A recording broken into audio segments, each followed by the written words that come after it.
Good evening, everybody, and welcome to a Tuesday night edition of Racing here at Woodbine Mohawk Park. I'm back in studio here alongside Randy Waples, the Hall of Famer, and got a couple days off to kind of just refresh.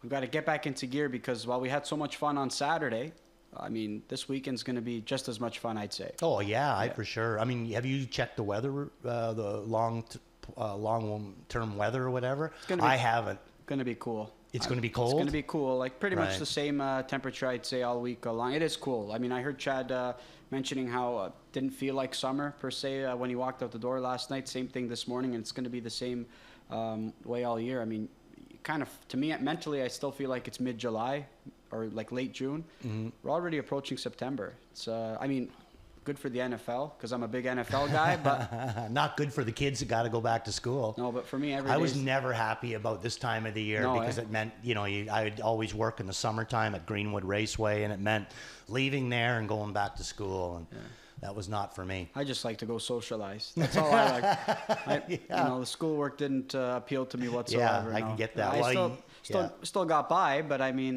did you have like a book bag or anything? Did you keep notes in school? Because everything that you do here, you keep it in your head. No, I did not have a book bag. Not because I can keep it in here, just because I did not want to take notes. I wasn't the most well-behaved student. I'll say that much. Yeah. A lot of late nights, a lot of sleeping in class. But when I'm entertained, I'm up to speed. I don't sleep here. Yeah, all systems for go. sure. I don't even need coffee or anything. I've got the adrenaline wake me up. But you must have been a well-behaved student.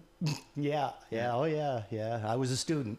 Oh, that's right. Good way to put it. But you and I both students of this game, of course, though. But we're looking, like I said, just looking forward to everything that's going to be coming up over the next several weeks. I mean, it's just fun. It's unfortunate, though, if it's cold this weekend. I'm sorry for interrupting, but it's unfortunate because I think that we're in a situation where maybe we would have seen an all-age track record. Yeah, really. The Canadian Pacing Derby, to me, is a deep Pacing Derby. I don't think the track has been any faster than it is right now.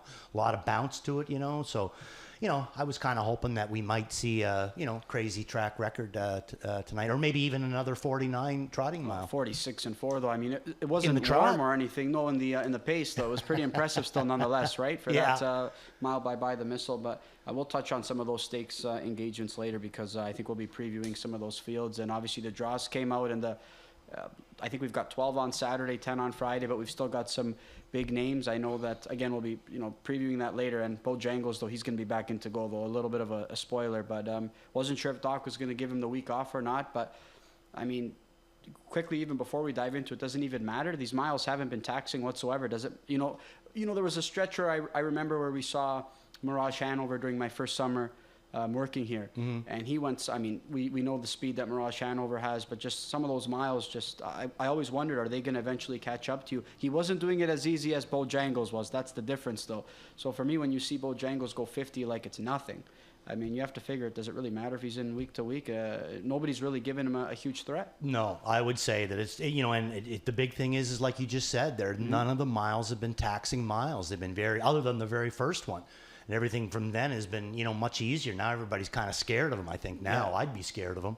You mentioned a couple colts, though, that I am excited to see. I mean, I'm sure they're going to consider bringing them over for the Metro, though. But that Al Pappy, I think, is a bird trainee, but Frantic Hanover, too. I mean, he's maybe names that some people aren't really kind of, aware about, maybe here in Ontario, but you'll get to know them quickly. And Frantic Hanover, he looks superb to me, too. So who was it that day that went in 49? Yannick went in 49. He went the track record. Went in with Frantic. Yeah. Okay, so what was the name of the horse that went in 49? Do you remember? Al Pappy. Al Pappy. Yeah. That's him. I liked him. I mean, the speed is fantastic on that horse, but I kind of thought that it looked more to me like the horse was doing more of the driving than Yannick. The other guy, Frantic, I mean, we're looking at another Bojangles here. Just a very, very smart horse that's got a ton of ability, the body language of the driver and the horse, similar to what we've seen from Bobby and Doc Moore's charge. I mean, Frantic Hanover looks legit too, but this is a pretty nice group of pacers that we've seen here. Obviously some in PA that have stood out. We've seen a couple at the Red Mile, and we've seen here locally, of course, Bojangles, who's going to look to keep his undefeated streak on the line here this weekend. Okay, we'll get a chance to preview or touch on some of that weekend action later on the pre-show, but we're going to go back to some track plays here, and I'll do my best to go through this list. the last race, though, obviously we see a big 7, and that was a blast of sunshine, I believe, right? Yes. Tripping out and getting the job done. Much different trip than what he worked out last time out. But to your point about getting tired, right? Yeah, that. But you know, so the first time his first start here, he didn't really do a whole lot. Then the next one, I think it was, he come flying on the end of it. Then Travis tried to get him engaged, and he didn't want nothing to do with it. Then last night goes back to the other way, and like you said, huge on the end of it again. Blast of sunshine. But this is a much better result, I think. There's only a few of them there that where you're just seeing that 1 and 2. You got a few. You got some 3s. You got some 5s, a 4, and then a 7 on the bottom of it. So a little bit of everything we got last night. I'd say. I mean, how many times have we come here and it just says 1, 2? Yeah. We saw some variety. Emoji Hanover bouncing back with a nice win. What was the change again? Was it a Pelling pacifier? Yeah, and you said that likely would keep her a little bit more calm. And calm. Louis worked out a picture-perfect trip, but that's the mare we all know what she's capable of when she's on her game. And look, she would have found the winner's circle 3 starts ago had she not made a miscue, but she looked much more calmer last night. Live handicapping. If you were doing live handicapping and that bridal change comes through on Emoji Hanover, do you go with her on top? Easily. Me too. Easily. I mean, that's why, again, it's like the nature of you should be able to adapt. You've got to see how the track is playing. You've got to see some equipment changes that come in. It's the same way with Flanagan Sunshine, who we're going to see in a few races tonight. Once you see the barefoot, I mean, maybe the horse wasn't racing, particularly well, but they're making that change for a reason to try and switch something up. And when we see that change happen in particular, we see an uptick in performance, I'd say, and 74-1 was the result. So, I mean, if you're live handicapping, you're saying to yourself, why not toss the horse in when you know he's going to be a good number, right? I mean, so you got to be able to adapt, and that's the listen. Some of these, equipment changes have great importance. You know that. Well, that one. I mean, if they'd have come back and said that they were putting a head hood on, or if they'd have come back and said that they were adding earplugs or a mini bit or something, I wouldn't have changed my picks, but. Going to a Pelling pacifier, I mean, that to me was the whole key of it, was to keep her quiet before the race started in the post parade, and then keep her quiet. And she was right back to being Emoji last night. Yep. Her last couple of starts, even in the post parade, she just won't settle. And Louis can get anything to settle. All right. Speaking of changes, though, we're going to touch on some driver changes here because we've got a handful of them, and we're going to go through the early pick 5 sequence at least. So Keep America Great again. We'll be picking up Trevor Henry. He's going to be picking that Event Galan trainee there. And race number 2, we already touched on that. Louis Waugh is going to be aboard Out of Ice. He's going to pick up that drive. He's got one available now that Freight Days a week is going to be a 6 scratch. So Out of Ice driven by Louis Philippe Waugh in race number 2. And race number 4, we're going to get Louis Waugh and T.H. Ollie. So Louis Waugh will be picking up the drive on the 8-horse in race number 4. And race 6, it's going to be Tyler Borth picking up Senior Advisor. So we've got that up to date for you there. All right, I think we're good to go now, and we maybe can get things underway because I think tonight's a tricky card. I think maybe some horses or a couple stand out on paper, but I took some shots here tonight. I mean, I just said it's Tuesday night, why not? And I think there's a lot of horses. Some of these races are deep. Yeah. Like, I mean, even some of these grassroots legs, especially on the trot side, there's some parity. But speaking of grassroots tries, here there's a horse that really stands out here, and that's the one that Louis Waugh is going to be picking up, and that's Out of Ice. Sometimes you use the term printed money. It seems like when he's at this grassroots level, him along with fifth and 5, who we're going to see in a gold this week, by the way, it seems like printed money at this spot. I'm going to opt to beat him, but did you go back to Out of Ice? Because you've always liked him at this level. Yeah, I went back to him in this one, Louis picking him up. And the biggest thing that I found with this guy was, like, I thought last year there was a huge gap between 5th and 5 and Out of Ice. 5th and 5 always being, my favorite of the two. And he's come back strong as can be. And like John was saying, he's going to try the golds this weekend. I don't blame them. I think that the horse is not that far away from being the gold. He might even be the best gold because they were smart about it. They've kept him down into the grassroots, kept him away from any of the real strong competition. This horse is just really, really looking good. But where I'm so impressed with Out of Ice is that, in my opinion, he's really narrowed that gap between who's the better horse. 5th and 5, Out of Ice. I'm still going to lean towards 5th and 5. But like I said, before, to me, it was probably about a 2-second gap. I'd say now that you're looking at probably maybe a length and a half. So he's really narrowed it down. He's really, really good right now. Louis picking up a live horse. Let's take a look at the replay on this guy, John. And this is 2 down. Not the August 2nd at Sarnia. You can see what he did there. He was an easy winner in 51. Let's take a look at 49. And one of the reasons is the horse that's going to finish second to him in this race is going to be racing against him in here again tonight. And that's Grin and Win. And boy, oh boy, Heather Pickett has got Grin and Win on his game as well, eh, John? Absolutely. I mean, this is a horse inching closer to a victory. You know, just missed out by a neck to Franco Santana, who's been a sharp rival here on the circuit as well. But you could just see the body language by Out of Ice. Just been stellar. I mean, he's worked out some nice trips courtesy of Jody, but he's had so much at the end of it. That's the thing. You're going to have to find a little bit more in your back pocket if you want to get the job done against Out of Ice. I opted to go Time Passer in this direction. I'm hoping he can piece it together, though. I think he's been sneaky good lately. But no doubt about it, Out of Ice is going to take lots of support, deservedly so. And you're going to have to step up your game to beat that Carl Jamieson trainee. Yeah, and I'm not 100% sure how they're going to be able to figure that out, because to me, he's equally deadly both ways. He can race fantastic from off, and he can race unbelievably well from going forward. But just a really, really nice colt here. He's going to, you know, this another Saturday night special at some point, John. The wild card for me in this race, Asiago Silster. What version are we going to see? He worked out a pretty nice trip. He was able to get up by half a length up the inside, courtesy of Scott Young. But this is a colt who showed so much speed early on. He's got a good draw to work with.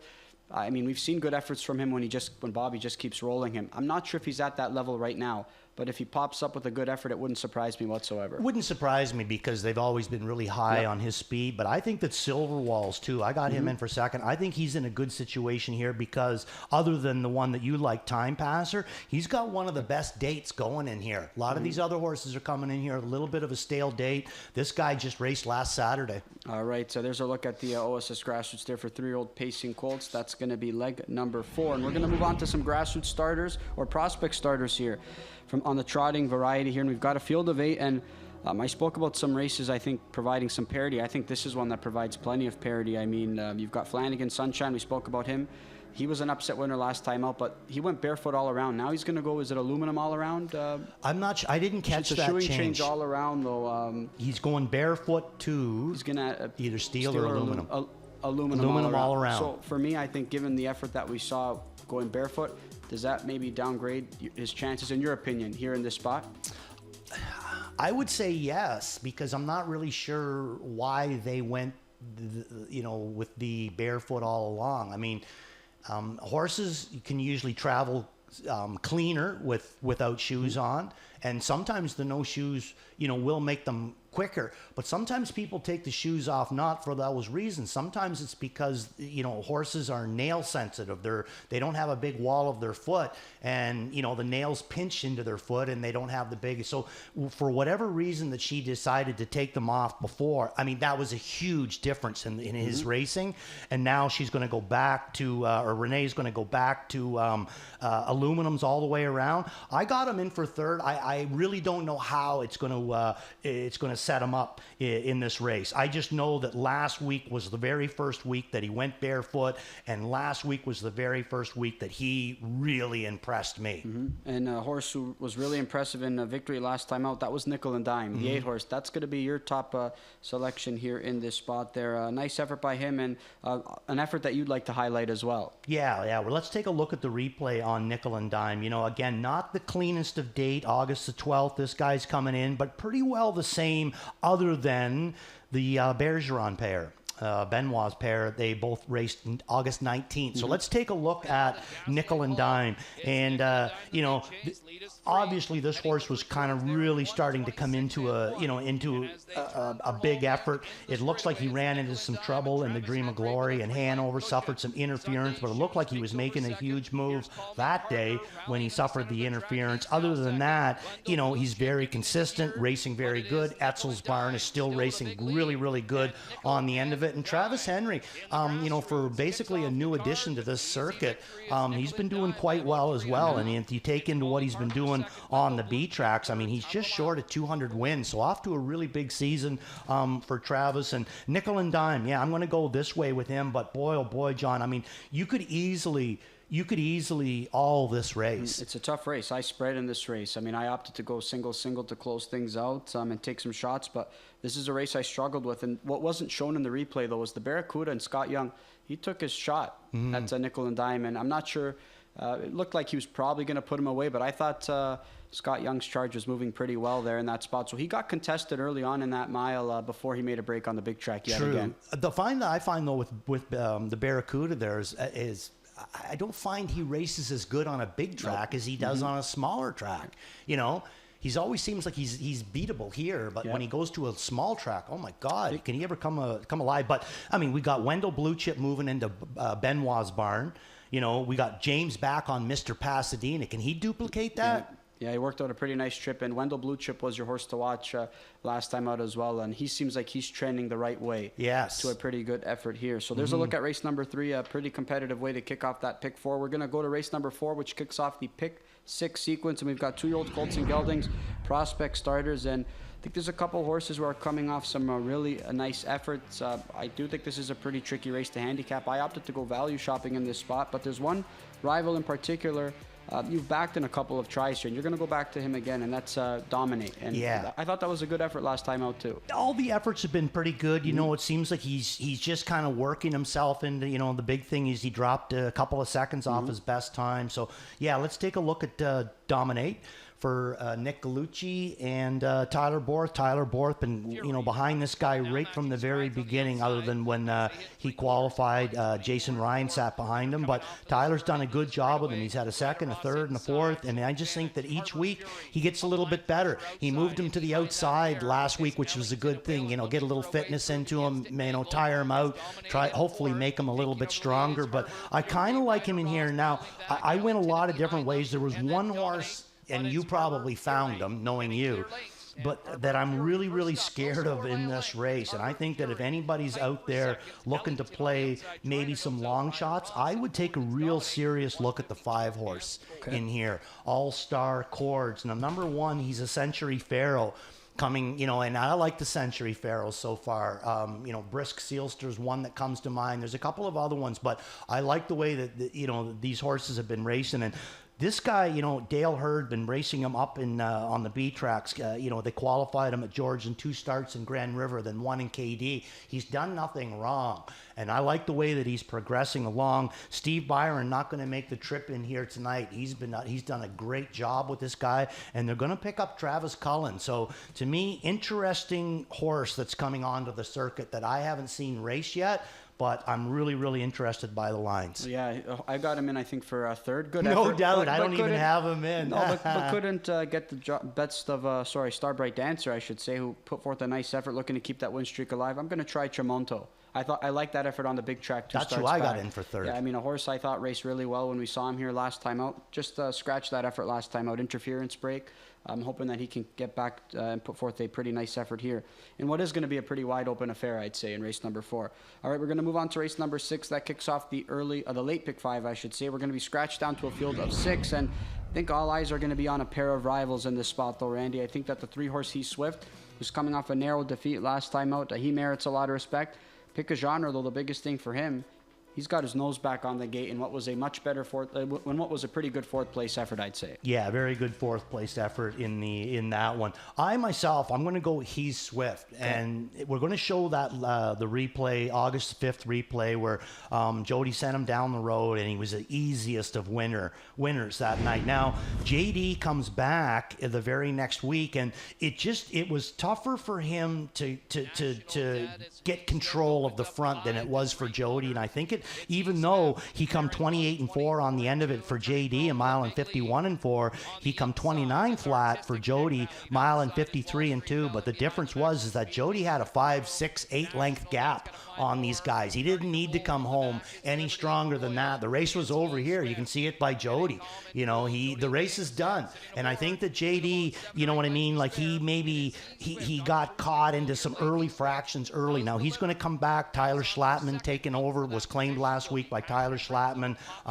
We've seen Tyler Schlattman a few times in the wintertime get involved in these pop-up series or just claiming himself like an 8 claimer, and he does really, really well. I worked with this guy when he worked for KC Casey Coleman. I know that he looked after McWicked at one time, but he's looked after some good horses. This guy's a really sharp dude, this guy. So he's going to go back to JD, and JD's on him. Now, my big thing going back to him, I think that he can get control easier. You know, with the scratch of the one horse, that's going to make things a little bit easier for him. Trident Sealster doesn't have like wicked leaving ability, and now he's going to have the rail, which kind of might nullify it a little bit. I think that JD can maybe even do what Jody did, you know, get away third or fourth and then make a remove if that's what he wants to do. But I think it's a live drive that he's picking up. I think he got along really, really good with them last week. I think he's just in a little bit better spot this week, and if he tries the same move, I think he can get control a little easier. Yeah, I'm curious to see how that trip scenario is going to work out between the two, horses. Like I said, I think this race goes through Heath Swift and pick a genre, but I'm going to opt to single pick a genre because, I love horses who have their nose on the gate, and we saw that a couple starts ago. This guy put forth a pretty dominant effort, but a nice effort there by Heath Swift nonetheless, who's going to have every chance here to pick up his second win in 3 starts. So we're going to move on to race number 7 here in this spot, and we're going to look at some more 2-year-olds, the maiden variety here, and we're going to be dealing with a field of 10 here. Again, we've got a driver change on the 9-horse that's still TBA. We'll get to you that whenever we hear it, but that's a pretty significant driver change, I'd say. Significant driver change, I'd say. It's a significant horse that somebody's going to be picking up here in the spot because this guy won a 52 and change mile a few starts ago, and he's back in a maiden group. So regardless of what his lines look like over his last 2 tries, this is one who's going to have as good of a shot to pick up win number 2 this year. It's going to be really interesting to see who picks the drive up on this guy because, it almost looks like you got one way to drive him. Yep. And that's exactly the way that Jody drove him. I threw him in for second because Jody was back on him. And as you can see by the top of this page, this class was basically opened up for this horse. I mean, it says non-winners of a race are 96.50, and this guy just happens to have 9,600. Yep. So he's $50 below the cap. So I like I said, I think that the race office, they found a nice spot for him. But with Jody not being here, to me, whoever picks him up, are they going to race him the same? Because I haven't seen a good style of racing out of this horse other than the time that Jody did what he did. So last week I used a horse called Full of Colors, and he's going to have the inside in here. And I thought he put up a nice effort for Tyler Borth and Chantal Mitchell. Louis Waugh going to pick him up. So I'm going to take a chance on Full of Colors and go back to him. A little bit better post to work with. Last week he had the 2-hole or the 7-hole. He come flying out of there in a quarter and 27 and 1. He's got the 2-hole to work with a horse that's got the inside that really hasn't showed any gate speed so far. So he should be able to get himself into a little bit better of a spot. Like I said, this is nothing that's going to say, ooh, la, la, but each week he gets a little better and a little bit better. And now right there is where I like the separation. It's these 3, then it's the rest of them. And he's part of these 3. So each week to me, again, he seems like he gets a little bit better and a little bit better, much like Dominate for Tyler Borth. So hopefully he can come up with a, nice effort in here tonight for Louis Waugh. And he was third to a couple of rivals to the first and second choice in that contest, right? Call Sign Rooster as well as that Jack Darling trainee ticket station. So I like that replay that you showed as well because we got a chance to see Artillery Sealster, who was conservatively handled there by co-owner the guy who trains him out east, Mark Webby, who got the chance to sit behind him last time out. Just conservative. He had another one in there, another Dockmore trainee, Call Sign Rooster, who was a dominant winner there. But again, easy approach, let him pace, and maybe he can put forth a winning effort. He was a winner 2 back here on the big track. For whatever reason, he wanted to pull himself up when Jody was aboard him for whatever reason. So I think if he can kind of go past those shenanigans, I think he's going to have every opportunity to get the job done. We've seen that a couple times from him so far through his young career. So Full of Colors, so you're going to get another nice price on him, I'd say. I think so. Yeah. He's getting a little bit closer and, different set of eyes. Now, what about Crazy Train? What did you do? I put him on top. Yeah. To your point again, I mean, you look at the class, he's in a much better spot.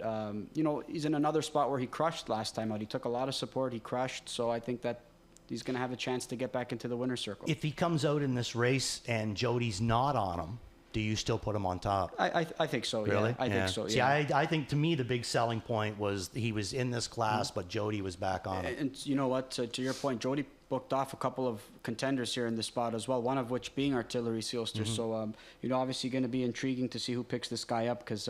you're going to pick up the likely favorite, I'd say. So going to be a nice drive for whoever picks that up. And we'll get that to you as soon as we get it. We're going to move on to race number 9. And this is a class that Randy loves, or a field that he loves handicapping, because he's had some success here, especially last time out when he gave out 17 to 1 shot Gucci Sealster.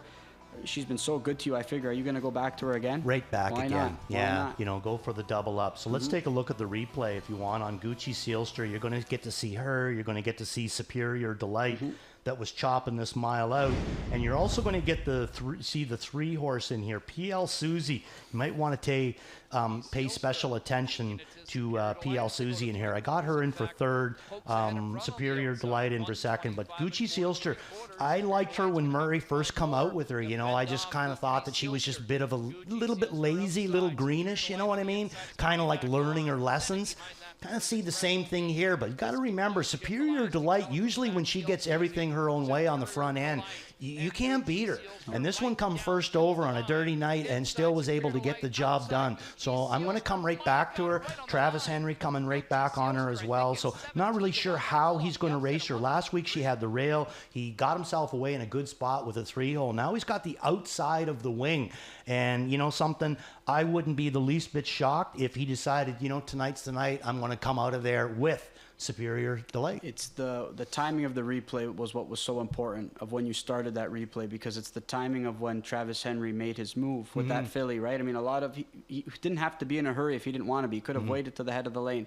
I'm confident he doesn't get there if he waits till the head of the lane, because that gives Superior Delight a chance to kind of survive that final turn, where she she just labors there, right? And we see more and more rivals take their shot, but you still got to dig deep and find a little bit more, because even if you want to take your shot at that turn, we've seen some other horses try that. We've seen Dougie try that a couple of times. You got to have the horse that can carry that speed all throughout the top of the lane, because once Superior Delight survives that turn and hits the straightaway, she's game, and that's what we saw last time out as well. She's kind of the pacing version of Mr. Magic. Yep. That's what I find with Mr. Magic. If he's in front and he can get to the head of the lane, look out. You want to talk about a horse that's just been, I mean, you want to give super points to how a horse has been managed. How about this filly? I mean, 21 starts, 10 wins. He's hit the board in 18 of those 21 starts. Always racing in spots where she's a legit contender, right? We saw her in a grassroots try. She got beat by how many lengths to Macapello Sealster? I mean, just always in a pretty good spot whenever she's in the box. Yeah, and I mean, you know, I got a feeling we're going to start to see a lot more, you know, prospect starters here, because I mean, think about it. You can race in a prospect at the B track and race for $8,000. You can come here and race in a race for prospect starters and race for $15,000. That's, you know, big difference, you know. Doesn't even count for points or anything, too. It's just a prospect starters race. Yeah. I mean, just a great opportunity to race for $15,000. Right? Yeah. You know, it's so a nice field that we've got in race number 9 that closes out that pick 6 sequence, and we're going to go to the finale here, race number 10, and we've got, similar to what we saw last time out, a lot of these horses competing against each other last time out. But this time we've got 3-year-old Colts and Geldings prospect starters, and we've got also eligible 3-year-olds non-winners of average start of $620 in 2025. National Tier 1 that I pegged as a winner last time out, and he did it easily. I think it's going to be tougher to navigate from the rail. I still went back to him. What say you? I say you. All right, perfect. Yeah, I mean, you know, we'll show you the replay actually of National Tier. I didn't use them last week there. I'm going to make sure that everybody knows that before I see Anthony Hahn, because I know that Anthony Hahn's going to make sure that everybody knows that I didn't use this guy. And you know something, John? We're not even showing the best part of this race. All you're going to see now is just a horse that's going to easily win this race. To me, the best part of this race is when he let, I think it was Travis Henry, go with somebody and then removed right back around him. The body language on Anthony at that point, at the half, is the same as he is right now. Just sitting there, you know, out for a ride in the park. So that sold me. You know, I should have showed you the one at the half, but this will show you right here as well. Talk about, you know, the run out on this guy, winning in 53 the way that he was, and, you know, completely shut down, all kinds left on the end of it. So yeah, I'm jumping on the National Tier bandwagon. Here I come. At that point, it was just stay pacing, because we've seen him put in steps at the most inopportune moments. I mean, he's had a couple of wins that were taken away from him just because he's decided to make breaks. But he was always fast. Always fast. He was one of the favorites in the spring series as a 2-year-old, I believe. So, I mean, facing what I believe to be maybe tougher company last year. So the talent's there. He's just got some quirks, but tough to go against him after such a sharp effort last time out. There's a look at this 10-pack here, and we're going to look at the early pick 5 sequence. And much like yesterday, though, I mean, I kind of caught the glimpse of it. You just had one single on your pick 5 ticket, but you're going to go with just one single here tonight. Let's go through your ticket. Yeah, if we're still here for the second pick 5, you're going to see singles. Okay. Okay, so in this one here, like you said, the single going to come around in race number 4, and that is going to be Dominate. I'm going to take a stand on him. I think that he's good. He's in here tough. You know, maybe I'm a week early, but you know, I'm going to take a chance. I've been following him for quite a while, and I'm going to pull the trigger. And the rest of it, you know, just trying to get there 6 and 7 in the first race, you know, and I'm using Out of Ice in race number 2 along with Silver Walls, who I think's got a really good date coming in here. Race number 3, I'm using the 5 Look at Me Go Amigo, the 7 Flanagan Sunshine, and the 8 Nickel and Dime. The single in race 4 with Dominate, and then in race 5 going to close it out with Eartha K, DA Dream Girl, and Royal Sauce. I went Royal Sauce on top last week. I thought she raced okay. I threw her in for the deuce tonight, but I'm still going to use her on my ticket. Dominate, a really nice single there in what's a competitive race. I mean, I opted to go similar to you, going all in there in race number 4. I'm going to just try and go deep in the first couple of legs and just hope that I can get to my singles and capitalize. I'm going to spread in leg 1 because I really don't have a strong opinion. And race 3, I don't have a strong opinion. I'm leaving off Nickel and Dime. I might regret it, but I think there's going to be a lot of speed to his inside, Randy, and I feel like maybe he's going to get away in a worse spot than maybe he wants to. But a horse that I have to acknowledge is racing really well, and I might end up regretting it. But all in on Tramonto, my value play in this spot. I'm hoping that he can work out a pretty good trip. Again, we all loved Cattle Drive that evening, and he was flying late on the end of it at a good number. And I'm going This is the one that interests me. I'm going all in on It's Not My Vault. You talk about horses sometimes that just need a trip to the winner's circle to gain some confidence. I've backed this filly in some other tries. She got the job done last time out, but I've liked her against tougher company over the big track here. So I'm hoping that, you know, outside draw or not, she can leave out of there. We see her leaving out of there from the 8 hole at Grand River, right? So I think that's going to be no issue, you know, to be able to float out if that's what Louis elects to do. I'm just hoping she can have enough at the end of it. Again, he books off Eartha K, who got the job done for him last time out. So he must like this Kim Baxter trainee in this spot to maybe go that direction, outside draw or not. So again, competitive race. We're both taking stands in some really tough races. So best of luck to us and best of luck to everybody else playing along. Yeah, you know, it has to pay tonight. I think so. Yeah, I agree.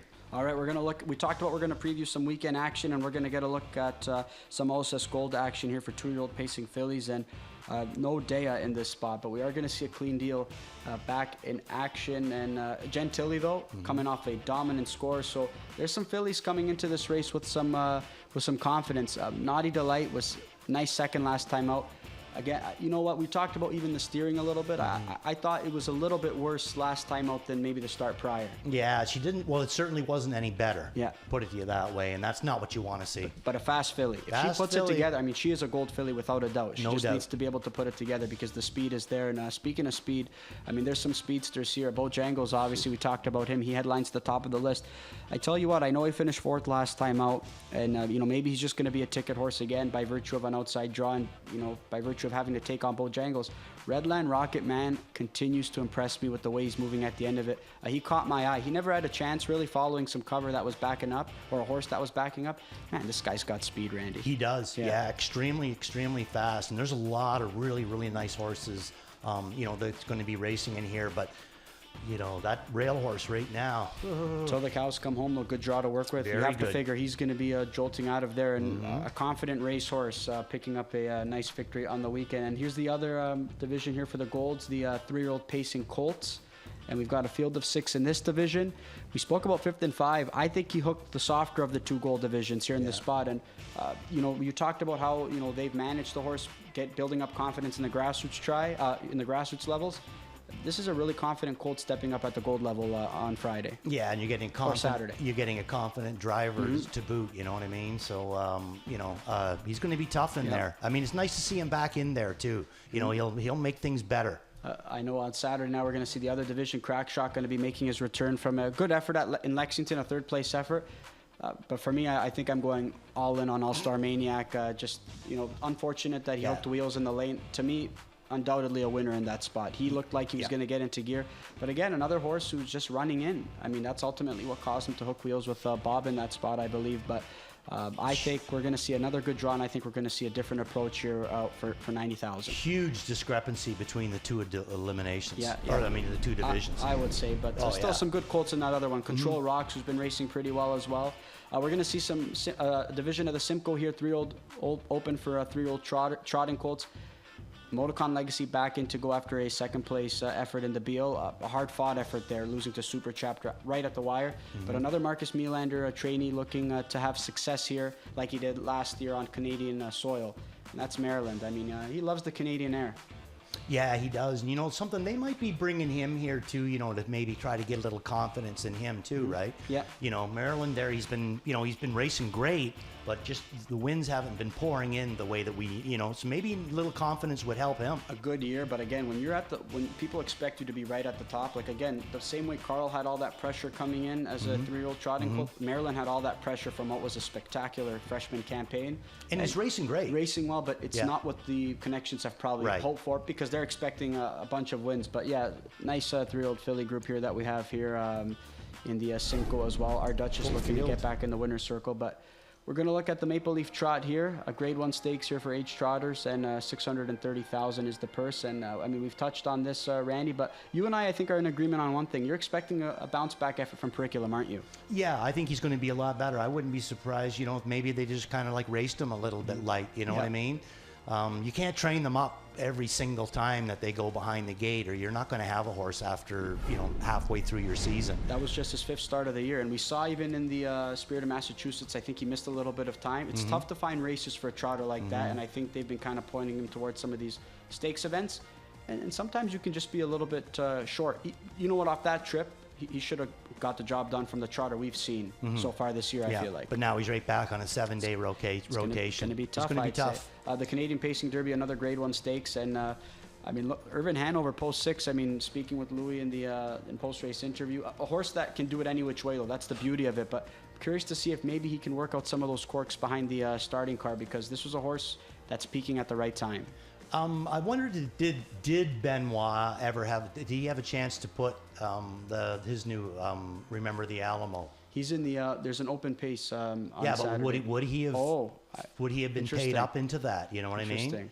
Because that would have been interesting. He's huge since he's gone into Benny's barn, and I mean, he brings a lot of back class. We know what he's capable of. And all eyes are going to be on the 46-4, equaling the track record was.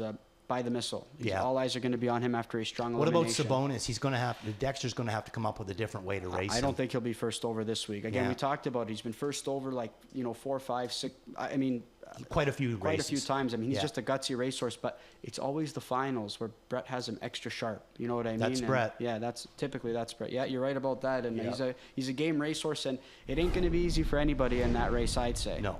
All right. Speaking of Saturday, though, we've also got a nice opportunity to come here and enjoy a nice family day, Mohawk Family Community Day, and it's going to take place between the hours of 2 to 5, and it's sponsored by Millar Farms in the Cosa. This is going to be a great day. I think that lots of activities for kids to enjoy yourselves, and some free hot dogs. There's some magic show and some other stuff, arts and crafts, pony and sulky rides. So obviously the main event's going to be the evening card of racing. That's going to be headlined by So Many Stakes event. Why not make a day of it? Yeah. Especially on I believe it's a long weekend coming up. Why not make a day of it and come out and enjoy it? Yeah, no, absolutely. And big shout out to Millar Farms and Cosa, for putting this together. Anytime you can bring young people to the races. I was young once. Yeah, so was I. Yeah. You were? I was. I'm feeling old, I should say. Sometimes I forget that I'm still 29.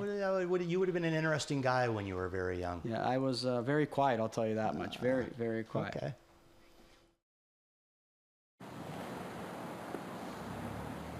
Hi, I'm John Morales out here in the freezing cold, and I'm here to talk to you about Toronto's championships drought.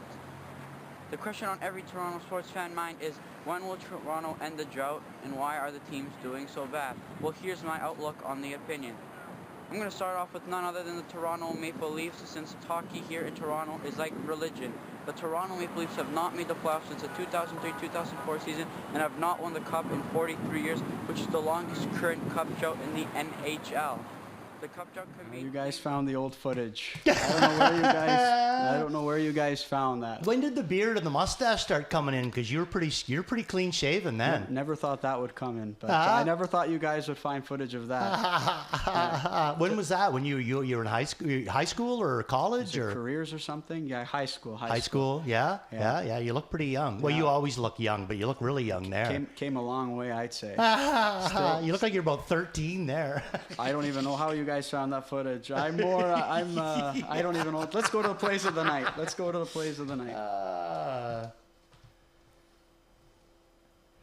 Captain Luke, my friend. Captain Luke. Never ceases to amaze me. All right, Randy, take us through your plays. Okay, I'm going to start off in race number 3, and my beat the favorite is going to be Nickel and a Dime. And then my all-in tonight is going to be He's Swift, race number 7. I'm going to be Worth a Look. That's going to be full of colors. And my last play is going to be Waples Watch in race number 9, and I'm hoping for a repeat with Gucci Sealster. What about you, John? What's your picture going to be? Oh, it's the one with the I'll tell you one thing. That video was probably the second most embarrassing thing that happened to me over the last 3 days, anyways, especially here. So, come on, what was the one? I think you already know. My Worth a Look, Wendell Blue Chip in race number 3, Value Play Tramonto. My repeat, It's Not My Vault, and my all-in, Pick a Genre. All right, so we're getting set here. I believe the morale's a little bit higher now in this studio. I'm excited to see what's coming on next. I'm hoping maybe we'll get a dance video or something. When they talk about deleting old footage, make sure you delete old footage, because producer Luke can dig anything up Take that cell phone, throw it in the lake. All right, we're going to look some other plays of the night here from our resident handicappers. Bet 19, Ghislaine Paquette starting key. Legends Rules, Kevin Plouch's spot play. Garnet Barnstable going to PL Suzy as his spot play here. All right, we're getting set here as we go to the track momentarily for race number 1. We're going to get set for a Tuesday night 10-pack. Good luck.